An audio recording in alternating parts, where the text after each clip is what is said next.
Welcome to Signals and Systems. Throughout this lecture, I'd like to request you to pause the video whenever you need it and keep pen and paper with you so that we can solve problems to consolidate our understanding. In some of the lectures, we'll play around with some of the signal processing ideas in MATLAB, so I'm assuming that you already have some level of exposure to MATLAB. So the first signal operation that we're going to see is time reversal. So given a signal x of t, its time reversal is basically x of minus t. So we basically flip the signal with respect to the y-axis. So the reverse signal x of minus t is obtained as a reflection of x of t about t equals to 0. That is the y-axis, or the vertical axis. However, please don't confuse it with minus x of t, which is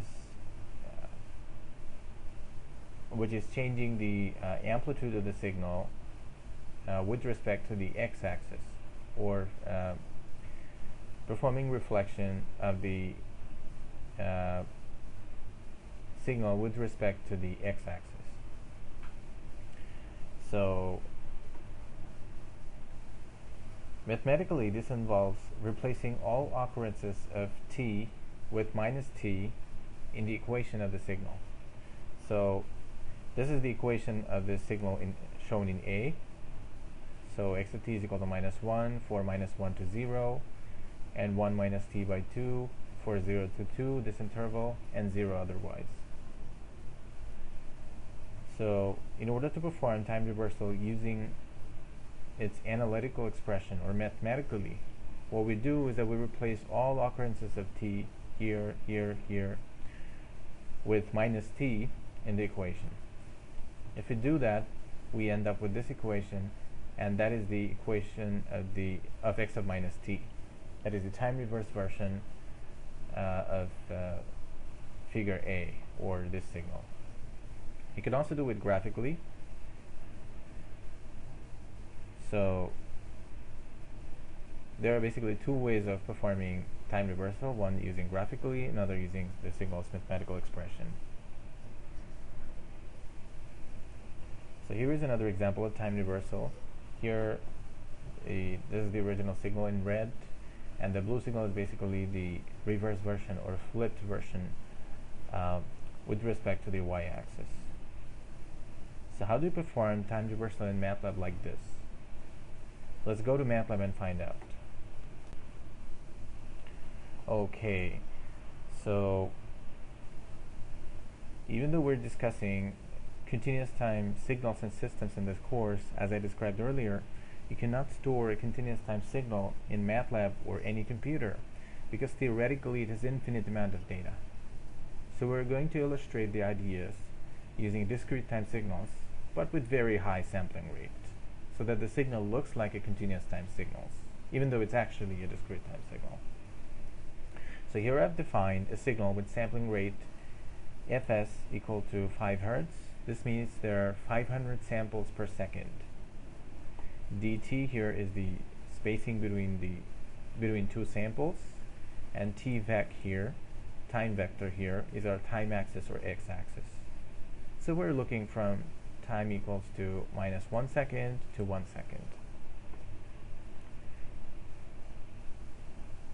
So I've created a signal that is a sum of a 1 Hertz and a 2 Hertz sinusoidal signal. What do you think? Is this a periodic signal? Yes, it is. Since the ratio of the period of frequency of both of the signals is a rational number, the resultant signal, or the sum of these two signals, is also periodic. Okay, here I'm just okay, so this is the standard way of creating a sinusoidal signal in MATLAB. So this is 2 pi, this is the normal frequency, or linear frequency, so 2 pi f naught t. And if you want to add a phase, you just add like plus pi by 2 or pi by 4, whatever the phase is, like this. So, yep. Okay, so here I'm just plotting the signal using the plot function in MATLAB. The plot function, the first argument of the plot function is the x-axis of the plot, The second argument of the plot function is the y-axis of the plot, and the color of the plot will be red here, and it will be line. That's why I've given this, and I've selected a certain line width, 2 points. So in order to time reverse the signal or perform time reversal, what we did here, we just used the flip LR function in MATLAB. You can type doc flip LR or help flip LR. You can do both actually in MATLAB's command window here. So if you type doc flip LR, you get all the information in a separate document. This is basically a MATLAB help file in MATLAB. So you can read this documentation to understand what this function does, or any function does. Or instead, what you can do is that you can just type help flip LR. So that also gives you a brief description of what the function does. So okay, let's go back to the code. So I'm just using this flip function here. I'm just using this flip LR function to flip the signal with respect to the y-axis and plot it with a different color. So let's run this.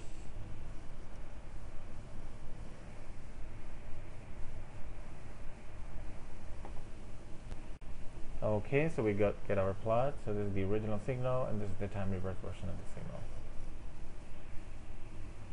So to implement time reversal, we're using MATLAB's flip LR function, which basically flips the signal with respect to the y-axis.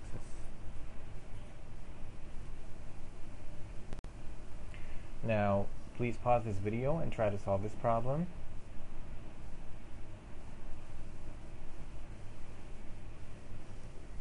Okay, so hopefully you've been able to generate the time reverse version of figure A, which is figure B. So your answer should match with figure B.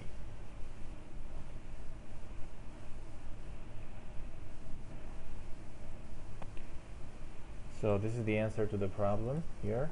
Again, I've defined the signal with 100 Hz sampling rate, and we're going to see I've set the x-axis from -2 seconds to 5 seconds, and in order to implement this function here, I've just set -1 to 0 from time, -1 second to 0 second, -1, using the logical operator in MATLAB. So when the time vector is less than 0 and greater than -1, the signal output is -1, and when it's greater than 0 and less than 2, it's 1 minus 0.5t. And then we just plot it in the usual manner. Okay, now please pause this video and try to solve this problem, and then we'll match our answers. Okay, so hopefully you've been able to solve this problem.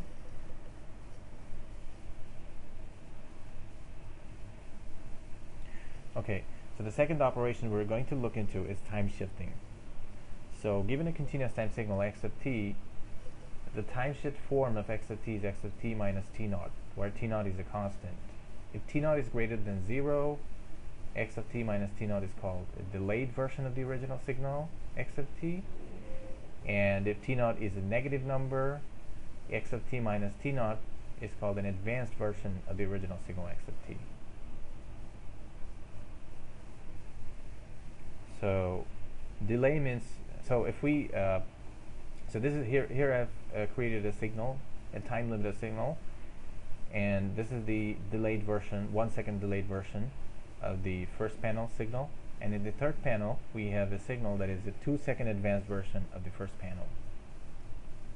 So delay means right shift, advance means left shift.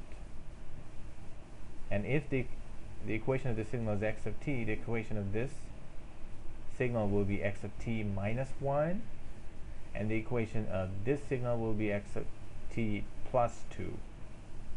So you can also identify whether or not it's a delay or advance from the sign here. So if it's x of t minus 1, that means 1 second delay. If it's x of t plus 1, then it's 1 second advance. So, and delay also means right shift, and advance also means left shift. So mathematically, shifting is performed by replacing all occurrences of t with t minus t naught. So if you want to obtain the mathematical representation of the signal after the delay, we replace all t in the equation with t minus t naught. And if we want to obtain the mathematical representation of the signal after the advance, we replace all t with the equation all t in the equation with t plus t naught. Okay, so how do we implement delay and advance in MATLAB? So here I have selected the sampling rate at 100 Hertz, and I'm seeing from minus 5 seconds to 5 seconds, and I'm using the same signal as before, but here I'm just time limiting the signal from minus 0.5 second to plus 0.5 second, which means the signal right now doesn't go from minus infinity to plus infinity. It only is limited from minus 0.5 second to plus 0.5 seconds. So it's an aperiodic signal. Okay, so here I just plot the signal, and to implement delay in advance, what I did here is that, let's say we're trying to implement 1 second delay as in the panel 2. So what I've done here in the code is that I've chopped off signal from 4 to 5 seconds and added this at the beginning of the signal, which basically implements the delay. And so that's how we get panel 2's signal from panel 1's signal. I just chopped up the signal from 4 to 5. I just cut it and pasted it at the beginning of the signal to obtain this signal, the 1 second delayed signal in panel 2. And to perform the advance, what I did is that I chopped off 2 second advance basically. So we're chopping off 2 second signals at the beginning and appended it to the end. That shifts this pattern to the left, 2 second left, and that's how we get panel 3's signal from panel 1's signal. So chopping off 2 seconds from the beginning and adding it to the end of the signal is basically moving this pattern to the left, and it's moving by 2 seconds. Now there's an easy way to do this. You don't need to do this. You can just simply introduce a delay like this. The time vector is equal to time vector plus delay. If you're trying to implement 1 second delay, you'll write time vector equal to time vector plus 1. If you're trying to implement 2 second advance, you're going to write time vector is equal to time vector minus 2. So why didn't I do that? So if I did that, the x-axis of all the 3 subplots would have been different. Look at the subplots here. All of them are from minus 5 to 5. If I just added a variable, added the delay or advance with the time vector, the x-axis would have been different, and it would have been much difficult to compare.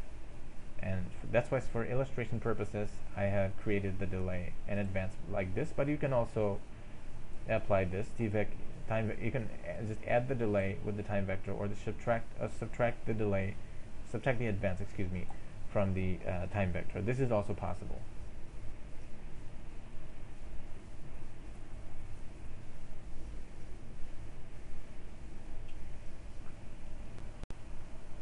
Okay, now please pause this video and try to solve this problem mathematically, and also in MATLAB, and then we'll match your answers. So please pause this video. Okay, so hopefully you've been able to extract the equation out of this signal graph, and then once you do this, you just replace t with t minus 1 to implement the delay, and you can just plot it graphically like this. And to implement the advance, you just replace t with t plus 1 in the equation, including the limits. So this is one very common mistake. We replace t with t minus t naught in the expression, but we forget the limits. So please beware of it. So this is the 1 second delayed version, and this is the 1 second advanced version of the original signal, f of t. So the next signal operation that we're going to look into is time scaling. So the compression or expansion of a signal in time is known as time scaling. So if we compare the top 2 panels here, x of t, you can see, has been compressed by a factor of 2 to obtain x of 2t in the middle panel. Therefore, what happens in x of t at some time instant t also happens to x of 2t at time instant t by 2. So you're basically compressing the signal, the green signal here. The green signal here is the compressed version of the red signal. However, notice that the amplitudes of the signal does not change.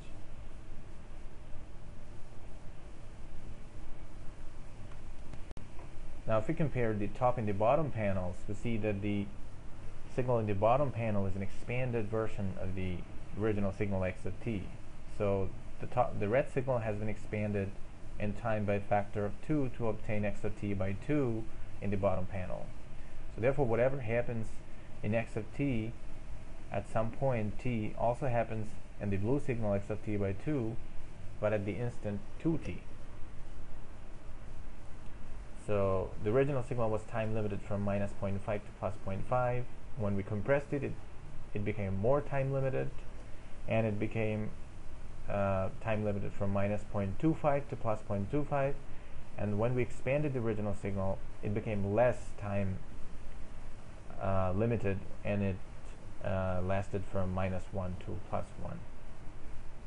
So the origin t equals to 0 is the anchor point, which remains unchanged under the scaling operation, because t equals to 0, for t equals to 0, x of t is equals to x of 0. In summary, to time scale a signal by a factor a, we replace t with at. If a is greater than 1, the scaling result is a compression. If a is less than 1, we have expanded the signal. So a good example will be if the signal was recorded on a tape and played back really fast, like twice the normal recording speed, then we would obtain the x of at, the compressed version. Similarly, if the signal was recorded and was slowed down by a factor of 2, we would have obtained the slowed down version of the expanded version x of t by 2. So as you can see, the time reversal is basically a kind of time scaling with the scaling factor a equals to minus 1. So how do we implement scaling in MATLAB? So let's implement this. Let's try to implement something like this in MATLAB and find out. Okay, I'm using the same signal, 100 Hz sampling rate from minus 5 to 5. Signal is band limited from minus 0.5 to 0.5 and contains 1 Hz and 2 Hz components. Same signal as shown before.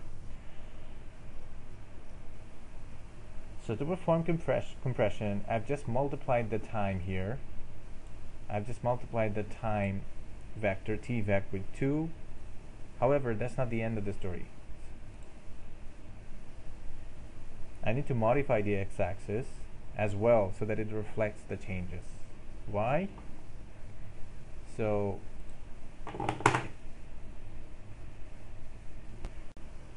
if we compare panels 1 and 2, we see that the panel 1 signal is between minus 0.5 to 0.5. However, we see that the signal in panel 2 is between minus 0.25 to plus 0.25. So when we compress the signal, it becomes more time limited, and that is the definition of compression. So to reflect the changes in the plot, we need to modify the time axis here as well. Okay, to perform expansion by 2, I've just divided the time vector by 2 for both of the components, here and here. However, that's not the end of the story. I need to modify the x-axis again so that it reflects the changes. Why? Because if we compare panels 1 and 3, the signal in panel 1 is between minus 0.5 to 0.5. However, the signal in panel 3 is between minus 1 to 1. So when we expand the signal, it becomes less time limited or expands in time. That is the definition of expansion. So to reflect this change in the plot, we also need to modify the x-axis on the plot.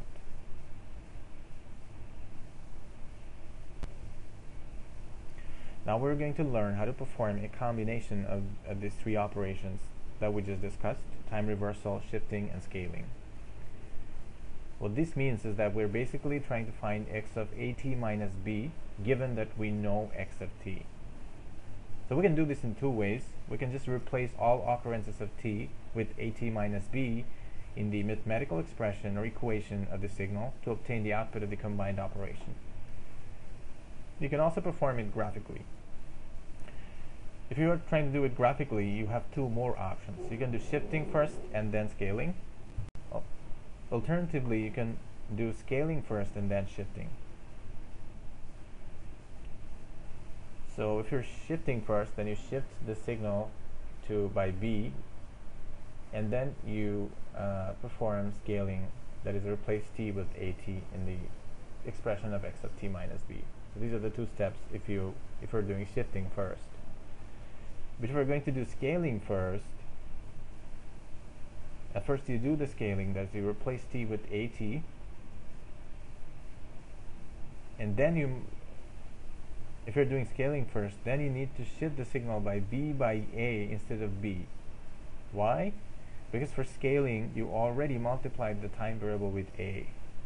So the variable t for scaling first condition does not remain t anymore. To compensate for this, you need to divide it by a.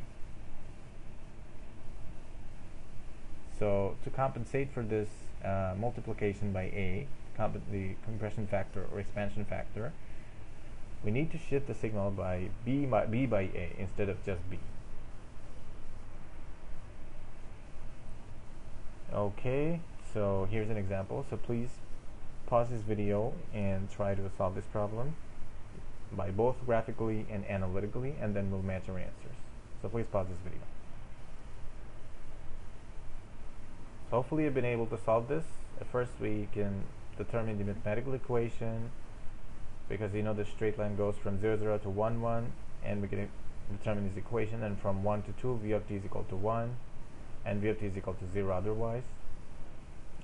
And then to determine 2t minus 1, we can just, mathematically we can just replace all t's in this equation, including the ones in the limit or inequalities here, with 2t minus 1 to obtain the final output v of 2t minus 1 here. So that's the analytical or mathematical way of determining this.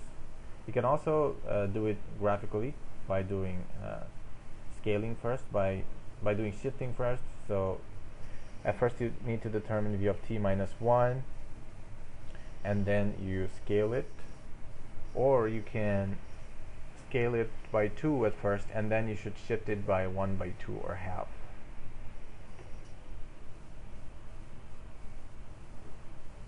Okay, now please pause this video and try to solve this problem, and then we'll match our answers. Okay, so hopefully you've been able to solve this problem. So in this lecture we have discussed basic operations that can be done on signals with MATLAB illustrations. So please go over the MATLAB code and make sure that you understand each line of the code and every piece of the code. And thank you for your time, and let me know if you have any questions.